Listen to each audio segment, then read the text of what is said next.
Architecture is defined as the art and technique of designing and building. In the words of one of the greatest architects of all time, Antonio Gaudí, nothing is art if it doesn't come from nature. Francis Kéré spent most of his childhood days trying to secure food and water alongside his rural community in Burkina Faso. He was born in 1965 and grew up with no clean water or electricity.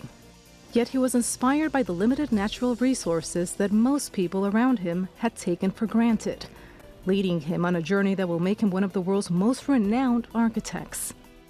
The mud bricks, straw roofs, and wooden structures Kéré grew up with helped him develop his exceptional ability to design and create aesthetics.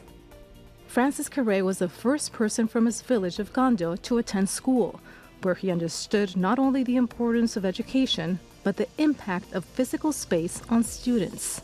At the age of 20, Kéré went to Germany on a vocational carpentry scholarship, learning to make roofs and furniture while attending secondary school.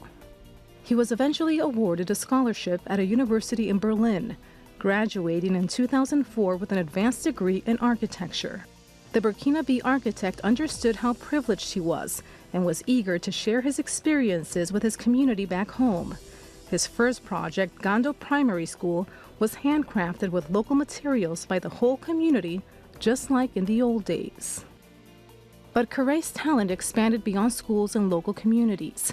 His famous designs have popped up from Ouagadougou to Porto Novo, and beyond the African continent to Denmark, Germany, Italy, Switzerland, the United Kingdom, and the United States. This year, Kéré became the first African and the first Black person to win the most prestigious award in architecture, the Pritzker Prize. It's given to those whose work demonstrates a combination of talent, vision, and commitment, along with a significant contribution to humanity. Pritzker Prize winner architect Francis Kéré talks to Al Jazeera.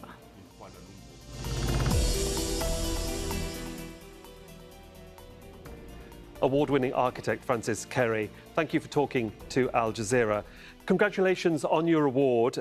You join an elite club of visionaries. Did you ever imagine you'd be in this position? Thank you for the congrats. No, not at all. Never in my dream I have ever, dreamed to see myself in this group of very high-quality professionals. No, I never dream about it. Never. So I feel like, wow. Do you come from a family of designers? I mean, where does your flair for architecture and design come from? No, I have no family member connected to architecture, neither design. No, I'm coming from a family, let's say farming family in Africa, in Burkina Faso. As a kid, I have been going through architecture, let's say basically classroom that was so dark and hot. So I grew up in the hope that one day, if I have a chance to do designing, I will make things better for people. This is where really the force of my imagination is coming from. You touched on your early schooling. Just give us an idea of what your schooling was like, because you were the eldest son, I believe, of the local, you might say, village chief or community, and that had in itself some sort of status. But in turn, over the years, you've managed to influence many young people from your community. But what was school life really like for you? How difficult was it? When I was a child, there was no clean drinking water in the village. There was no electricity, and there was no school. So for this reason, my father wanted me to learn how to write and read, and that's why he sent me away from the village. So as a kid, I had to leave my village, my parents, my community, to be able to learn how to write and read. And so this is my childhood. And then being forced to leave so early, I was living in the compound of a relative, and then I was attending school, and this school, it was dark, very hot inside, and we were about over 100 kids sitting next to each other. Can you imagine, like, sitting in a bench or a chair, and if you just move like this, nails are coming out. The nails that are there to fix the chair together will also make a hole in your bob, Tom. And so this is how I grew up, and I think in myself, I grew the idea and the ambition that one day, if I have a chance, I should make better places for kids to stay and learn how to read and write, and not to sit in the classroom like I experienced as a kid. Those early years of being in the schoolroom, those issues of light and ventilation obviously lingered with you for a very long time. So when was you might say, the light bulb moment when you realised, being an architect is something that would benefit me and could help my community? When did you realise that? I realized that being an architect can help my community a little bit later, when I grasped a scholarship to come to Germany and to be further trained as a carpenter, because at the school, I got another scholarship in Burkina Faso to be trained as a carpenter. And so the childhood was, I saw the impact of light. And then I saw in the darkness when we were sitting, and there was just a glimpse light. And then we were sitting on this light to listen to story of the grandmother. But then, being a carpenter later, I wanted to know how to lay bricks so that I can create comfortable classrooms myself. And so this is the story of how I started to become architect. And then, as an architect, I recall all of this memory of my childhood, how light will entering a dark place and just change how this place will be. And also ventilation. I was sitting in places that were so hot, more than you will be able to learn, to concentrate, to be focused. So I wanted to change all of this. Indeed, I really love how light impacts people's life in the room, but also outside. Architecture and the designs that you've accomplished, certainly on the continent, have been practical, useful, and incredibly important in communities that don't have the money to actually build, you might say, the type of establishments that we would assume are schools in Western culture. How important has it been to make sure that using local supplies and local manpower empowers the community to be proud of what they have produced through your design? First of all, to make it short, I am convinced that everyone deserves comfort. Everyone, not just those that can afford. And then my community couldn't afford. So that's why I needed to grow ideas how I can create architecture that respond to the climate conditions, the socio-economical conditions, and then also thinking about material. So I came across getting the community be part of it. And so this being, it helped to save resources. Or let's say it helped me to do more with less, create a bigger space, a very complex structure, very high quality structure for my people, introducing less resources.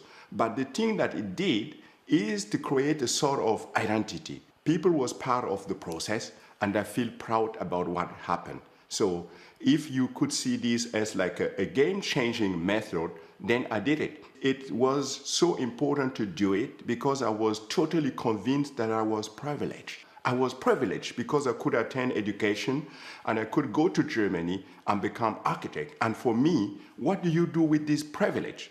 I wanted to use it for the benefit of my community, and now I am there where I am today. And indeed, bringing the community on board is very important across the continent. But working in Africa cannot be easy because you have different locations. There is civil war, there's political instability, climate change issues, a variety of armed groups in some places. How carefully do you have to assess the project you're working on, and you might say the agreement with regional or national authorities to actually produce the types of buildings that would benefit the community? Is it a difficult process to negotiate that with various political bodies? Indeed. The thing is, we cannot say that our world is safe today.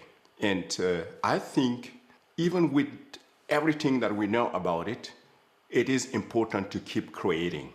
Everyone should contribute to create a better world. And me as architecture coming from Burkina Faso from a very remote village with all of the problems that we know, scarcity, instability. I wanted to contribute because it's my community, it is my country. If I just say it's trouble, it's not working, that is nothing, who will do it honestly for me? No one. Let's be clear. So beside the conflict Africa is going through, we need to have young people from this continent who will take seriously all their challenges and transform it to something that benefits the communities. This is the only way I think we will create the sustainable conditions of living in the continent. I am totally convinced about it. And me as architect, it was for me clear I have to use the available material, but also in the very smart way to create spaces that are inspiring for my community, for the country, and that is what I could do. This is how we should just consider working in the continent, but not to be afraid about all of this struggle. This is, if you deal with it, that's how you will grow and you make the difference. And that's what I have done without knowing that I was doing something that will have a bigger impact. And of course, you managed to solve that problem of making the school environment and the school experience a very enriching one for many children on the African continent. You see Africa as an opportunity to progress the issue and the beauty of architecture. Why do you think that the West itself sometimes sees Africa as more of a problem than actually seeing it as actually an opportunity?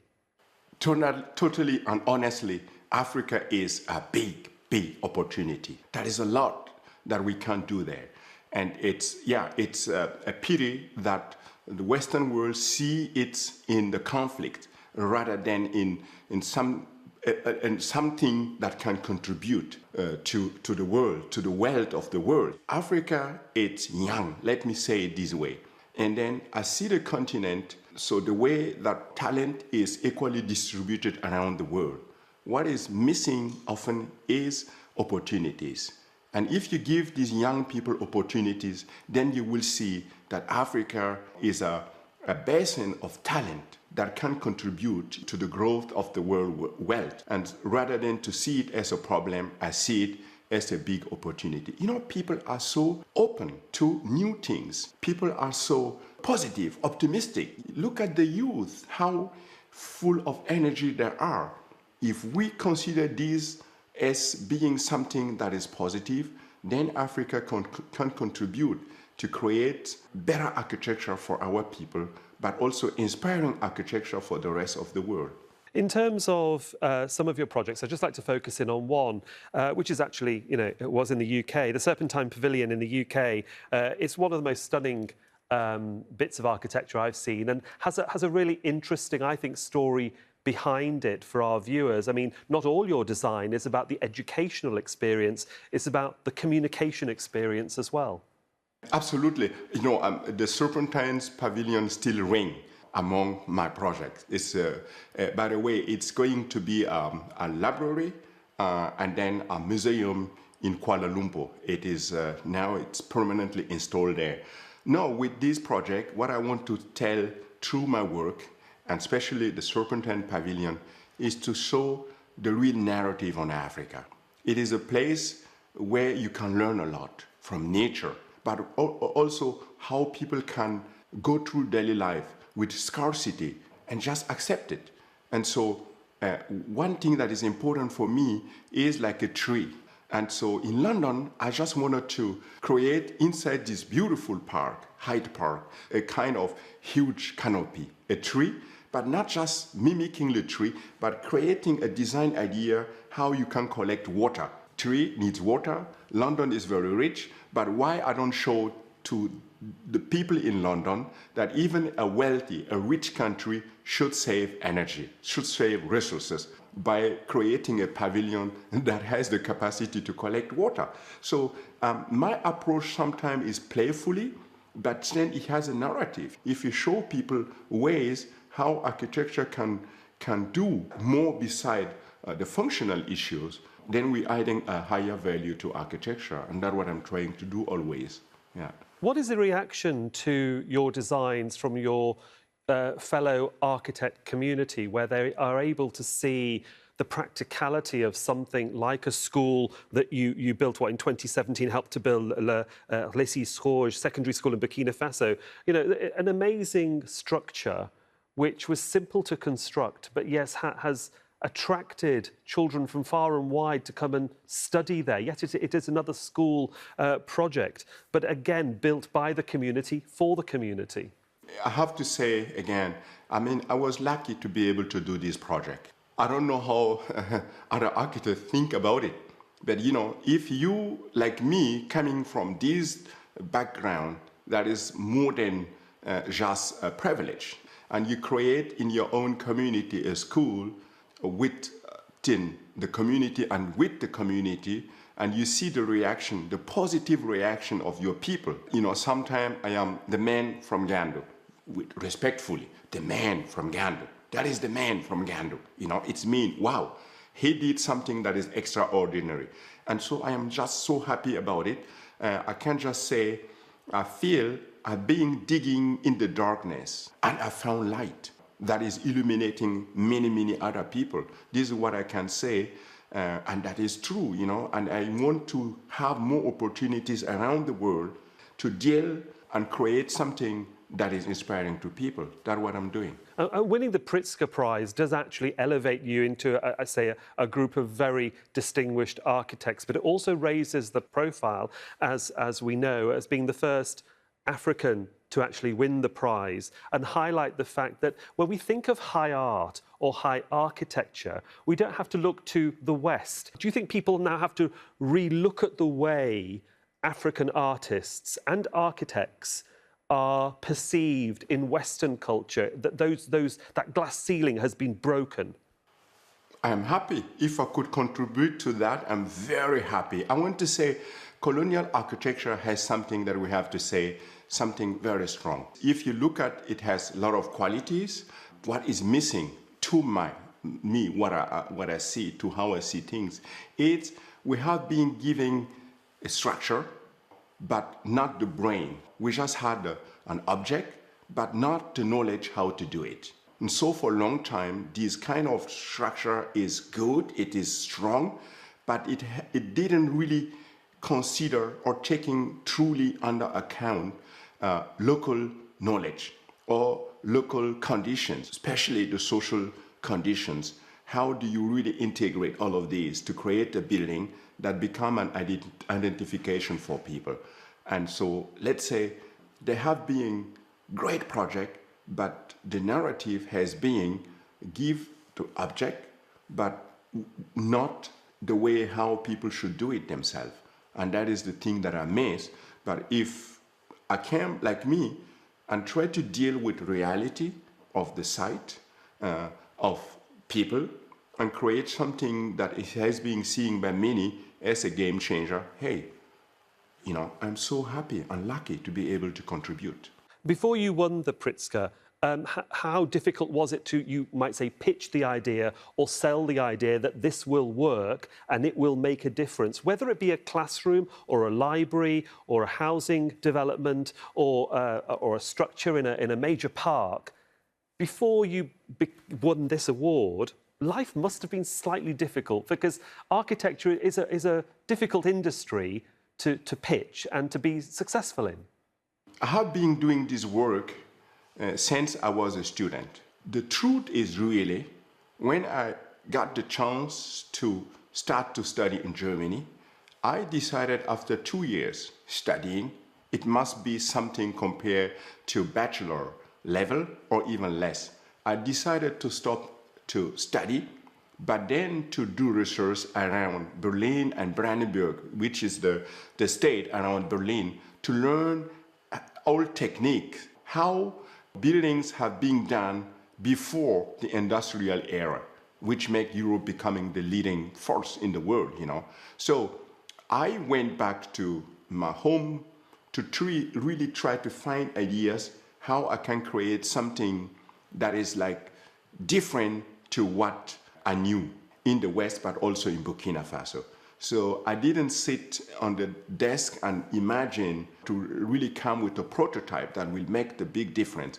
But I try to go through a process, through studying, And it was a struggle to do that because first you was a student and then you get neglected. People just say, you know, you are too young to do that. But I didn't have my reality. So I keep pushing, and at the end of the day, I faced the reality that there was no fund, there was no resources to do that. So what I did is to create a little foundation. Today it still exists. At that time it called Schulbausteine für Gander e.V., which is German and means an association for brickstone for the school in Gando.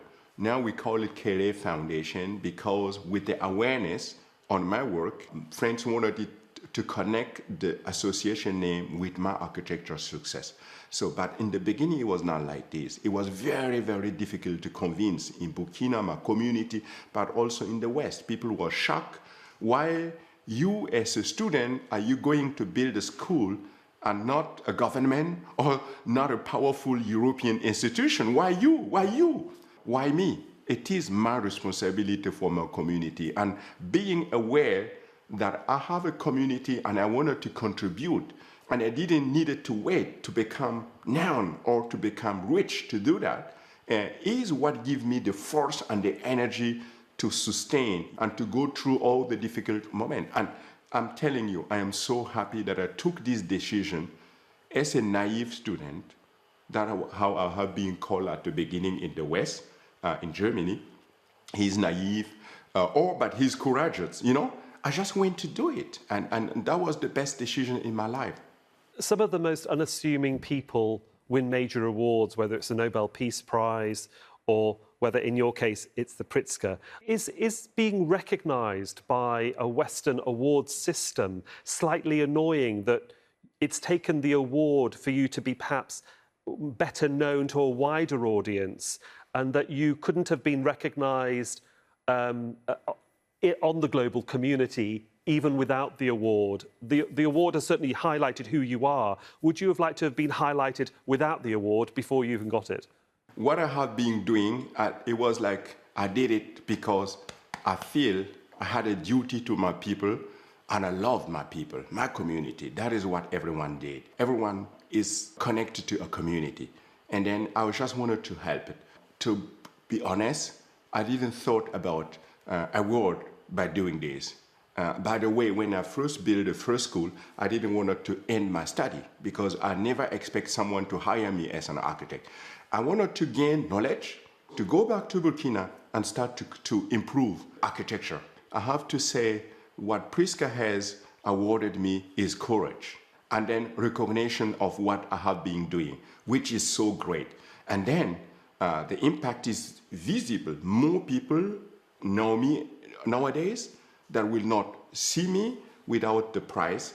And then the good thing is now many young people in Africa, now they don't need to wait to become politician or to become a general with a lot of weapons and go and take over a power to have visibility, but they can dig in the dirt like I've been doing and gain world visibility. That's what I did, and then award have helped me, this way. So that brings me neatly, really, to my final question, Mr. Kéré. We have an active and vibrant audience that watch Al Jazeera, and you have an opportunity now to perhaps give advice to a generation of young, enthusiastic Africans who might not have the means or the opportunity or the finances to achieve what they want to achieve right here, right now. What's your advice to them? One thing that I can say is that it's important to believe in yourself, really in yourself. You may be, as a young man, a young girl, you may be dealing in a topic where it's difficult to you, but the only thing you need to know, it is you have to believe in yourself, and then to believe in that what you're doing, because it's potentially a new field, no one knows about it. I start to build schools out of mud, and now it's here. I'm talking to a bigger audience. There is an aspect in what you're doing that the world needs. It's not being seen yet, and then you will just come out with something that no one knew before that will make a big difference. Then you will be very successful. This is what I will give to everyone as an advice. Francis Kéré, the 2022 Pritzker Architecture Prize winner. Thank you for joining us on Talk to Al Jazeera. Thank you very much. Thank you.